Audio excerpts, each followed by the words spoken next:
Salam sejahtera bagi kita semua. Marilah kita sejenak mendengarkan firman Tuhan. Aku akan memberikan mereka hati yang lain dan roh yang baru di dalam batin mereka. Juga aku akan menjauhkan dari tubuh mereka hati yang keras dan memberikan mereka hati yang taat. Yehezkiel 11 ayat 19. Hati yang keras sering dikenal lagi dengan sebutan hati batu. Kalau disebutkan berhati batu, kita sudah dapat membayangkannya, bukan? Berarti hati yang tidak dapat ditembus, keras kepala, dan tidak kenal kata menyesal.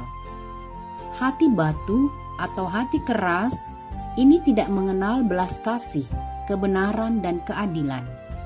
Hati keras pasti sedang berada jauh dari Tuhan atau berbalik dari Tuhan.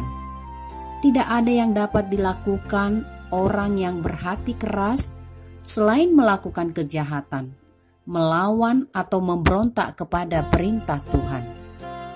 Salah seorang yang dicatat di dalam Alkitab, seorang Farisi tulen, dulu bernama Saulus, kemudian menjadi Paulus.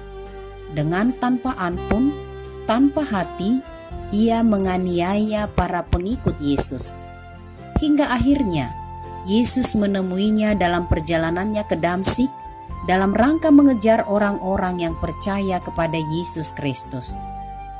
Allah menangkapnya dan mengubahkan hatinya yang keras membatu menjadi baru. Allah memberikannya hati yang taat. Allah mengambil hati keras dan membuat hati yang baru, yang menuntunnya kepada ketaatan dan kesetiaan kepada Tuhan.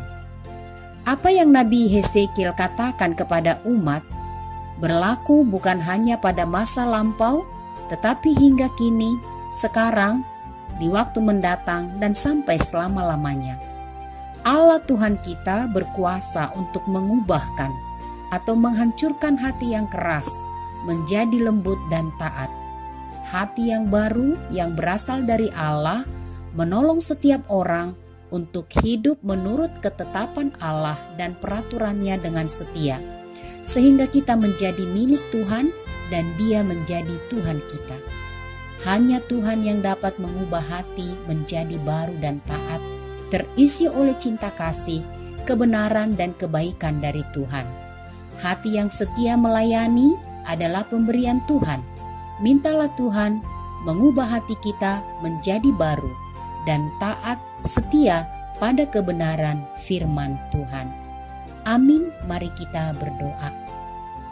Allah Bapa Surgawi, Allah yang mengasihi kami, Allah yang memberikan kami kehidupan. Tolonglah kami Tuhan, supaya hari demi hari kami mengenali hati kami. Dan tolonglah kami ketika di hati kami keras, membatu, tidak mengenal Engkau, ubahlah hati kami menjadi baru dan taat kepadamu, sehingga hidup kami hidup yang setia pada kebenaran dan kebaikan-Mu, sehingga dalam hidup kami nyata bahwa kami adalah milik-Mu dan Engkaulah Tuhan kami. Kasihani kami, tuntun kami di dalam firman dan kebenaran-Mu. Di dalam nama Yesus Kristus kami berdoa. Amin.